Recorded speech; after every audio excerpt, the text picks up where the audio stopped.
Good morning mga home viewers. So another day, another house tour dito sa isang bago nating katatapos lang na project dito sa The Grand Park Place.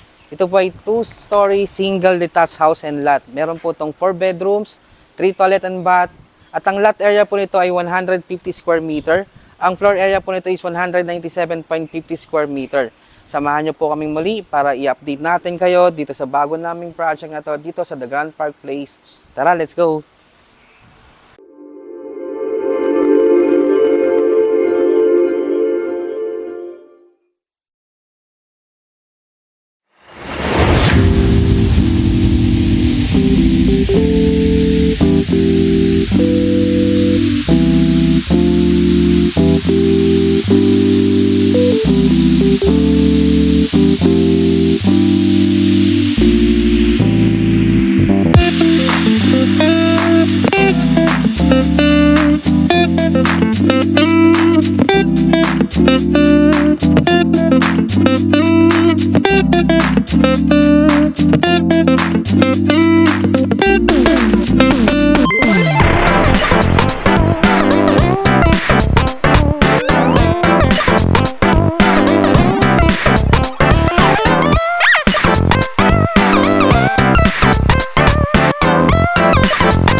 So makita nyo dito, as you can see dito, meron na tayo naka-installed na gate dito sa ating carport entrance. And then ito naman yung ating pedestrian entrance.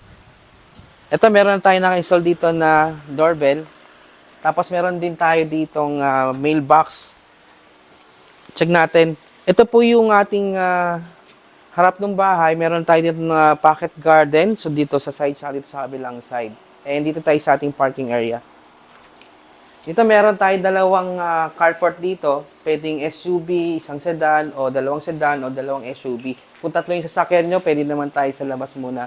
Kasi maluwag pa naman dito sa loob ng subdivision na to. Dito tayo sa service area. Naka-pebbles na yung ating flooring dito sa service area niya. Ito yung service area natin kung saan pwede natin siyang i-enclose, pwede natin siyang extend yung ating dirty kitchen. Meron na tayo dito naka-installed na 700 liters na water tank. Inca yung brand. Ito yung service area. Tara. Ito yung ating propose ng yung washing machine natin dito. Ito yung laundry area natin. At ito yung ating lababo para sa ating service area. And dito naman yung kanyang papuntang lanay area. Ayan.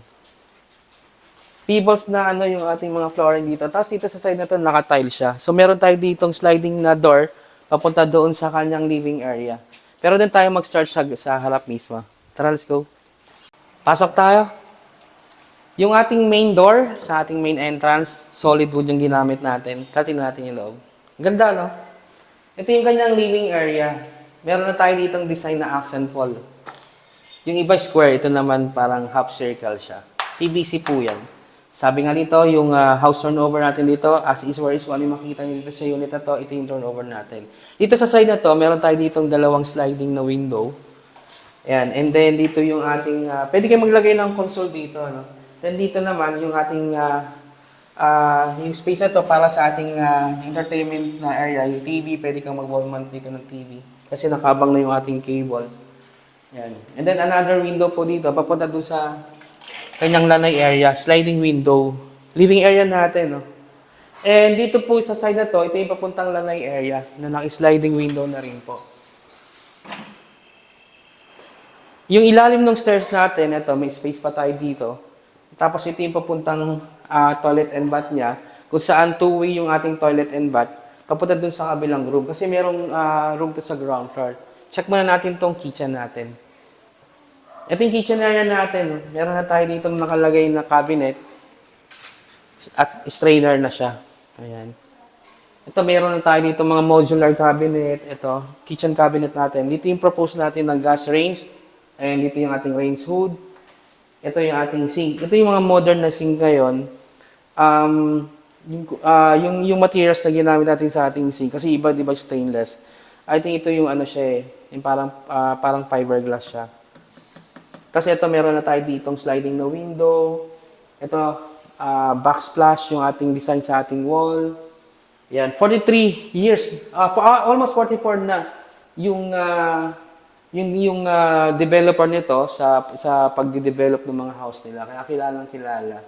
Ayan. Dito sa area na to, ito yung papuntang lanay area. Service area pala. Ayan, dito sa kabilang side. Okay? Dito naman, yung pinaka-room natin dito sa ground floor, kung kayo may mga elderly, tamang-tama ito. Pero kung merong naman na maids, pwede rin naman siya, maids room or elderly room. Tingnan natin. Dito sa room na to, meron tayo ditong owning na window, dalawang panel, at nakaabang na rin yung atin dito yung aircon niya. Tapos dito yung kanyang TV set sa kabila. Ito yung CR, yung toilet and bath pala. Dito sa kabilang side yung two-way. Tapos ito meron siya ditong modular cabinet. Tingnan natin yung toilet and bath dito sa ground floor. Tara. Ayan. Ito yung kanyang toilet and bath, two-way siya. May way siya doon, may way siya din dito, papunta doon sa isang room. Ayan. Tapos meron siyang shower area dito. Ito.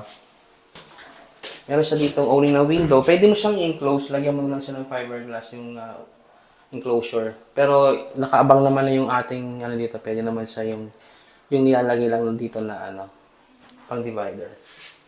Tara, tingnan natin ngayon yung second floor. Ito, pwede mo siyang gawing storage kasi may space ka pa dito. Okay? So, bago tayo makita ng second floor, ito, meron tayong another window dito na sliding. And makikita niyo yung ating ceiling, nakaabang na yung ating mga ilaw, nakadrop yung ating ceiling. Pwede kang maglagay ng LED light sa mga gilid. Ganda, no? Luwag din. Tingnan natin yung second floor. Tara. Nandun yung tatlong room. Yung stairs na ginamit natin dito, yung steps, no? Ito yung solid wood, na apitong wood ang ginamit. Karaniwan naman ng mga in-house natin dito sa The Grand Park Place is puro mga apitong yung mga ginamit. Nakita niyo yung ceiling ang taas. Kasi ito yung handrail niya, combination ng wood at saka ng steel bar. Meron tayo ditong isang owning na window at saka isang panel dun sa taas. Pag akit mo ng hagdan, ito yung kanyang room, bedroom 1. Unahin natin yung bedroom 1. Yung ginamit natin na flooring, PVC po, no? Yung ginamit natin dito na wood planks. Tapos ito, sliding na window. And meron tayo dito naka-install na vanity. Meron siyang ilaw dito at divider.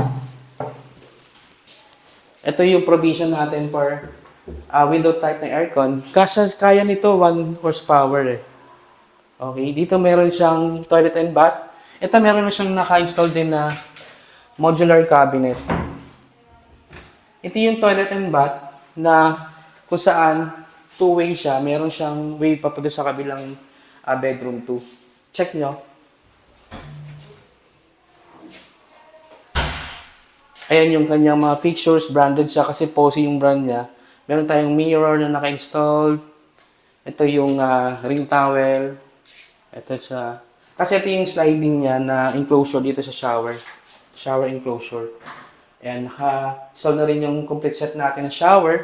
At mapapansin nyo, branded yung ginamit natin ng mga materials dito, yung mga fixtures. Ito, nakaabang na rin yung provision for single point heater, water heater. Ayan, single point siya. At meron tayo ditong owning ng window. Yung combination ng tiles sa wall niya, ang ganda.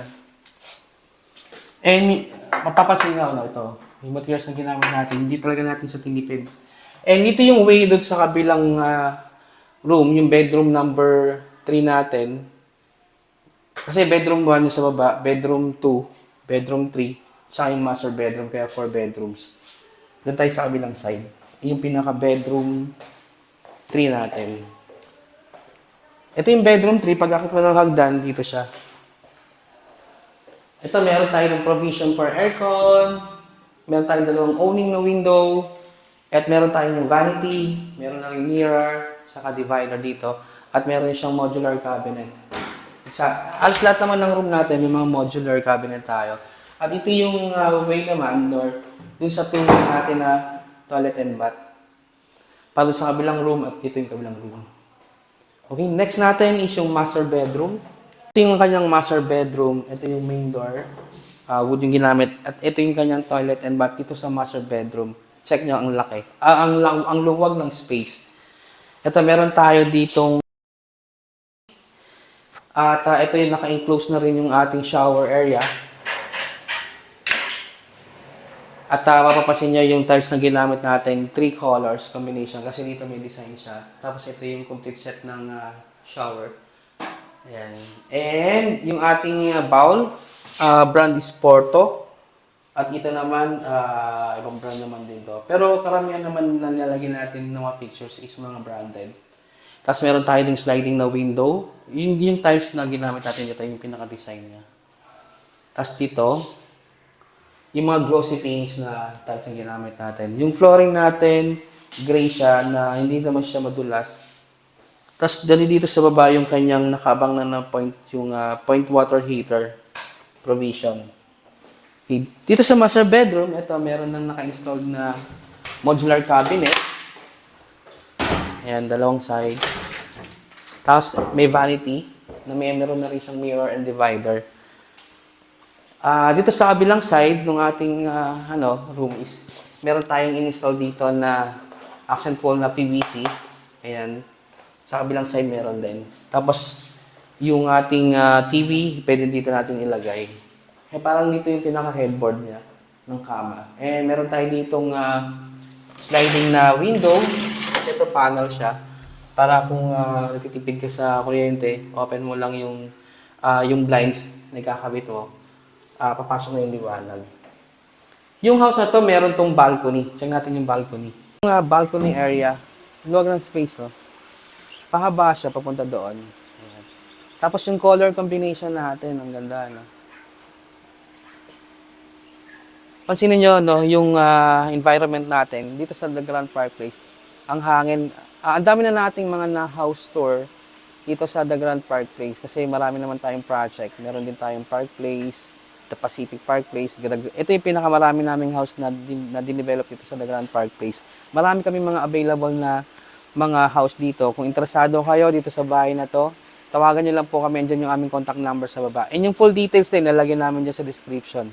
Kung bago ka pala sa aming channel, huwag nyo pong kalimutan na mag-like, mag-subscribe, pa-share po ng aming mga video para lagi kayong nakaisa sa mga friend nyo na naghahanap, diba?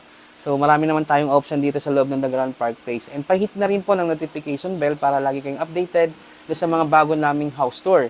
By the way, my name is James De La Rosa from H&H Real Estate Marketing. Nagsasabing thank you so much sa parating yung pag-review ng aming mga house tour. And thank you for watching. God bless us. Bye.